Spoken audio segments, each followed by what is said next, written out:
So, mas maganda dyan, yung talagang yung pera mo is safe. And to be honest, kung papansinin mo dyan, last year alone last year, if I'm gonna example this client, particular client, look at this. Last year to this year, kung papansinin mo, tingnan mo yung drawdown ng kliyente, 4%. Oh, di ba? 2.5 million, 4% lang yung drawdown. Ganon katindi. So that's why your money is protected. So that's why yung mga gains niya nilalagay niya sa low risk. And that's the beauty about Izanagi. No, hindi ka lang focus on the gains because your goal also is to protect your profits over the long term. This topic is, kaya for those community na inuuna natin si Shadow, it's because I want you to maximize. It's really a strategy because I want you guys to maximize the market right now. Because why? Tingnan nyo to si Al-Abaw ha. I'll give you few examples about Al-Abaw. So, ito yung account ni Al. Wala na akong account niya recent, pero meron ako yung before. Kinuha ko yung history niya.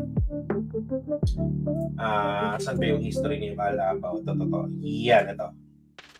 Itong $800. Yan. So, studying all of the accounts ng mga kage, including my accounts as well. Mapapansinin nyo, ito na dito si Al-Abaw. Pansinin nyo. Diba? She started September. Tignan mo yung growth rate each time ng Q4. $800 yan. Bumomba siya. Tignan mo yung growth rate niya each time na mga Q4. Bakit? Kasi titignan mo to. And then, naalala natin before sila Al, sila Art, all of those mga kagi. Grabe tumarak ni Izanagi, di ba? Very low risk kasi yung, tapos nakita nila kasi si Izanagi, very, very low risk yung approach. So, ibig sabihin, on the back end, tinitingnan ng admin team or yung team what's happening with the market. So, right now, pansinin nyo, wala talagang USD pairs. Kasi sobrang high risk ng USD pairs so far ngayon.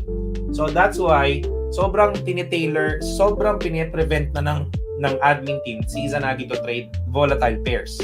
So, naka-filter. So, pagdating ng level 3, ibig sabihin, ang dami ng filter na pinagdaanan niya.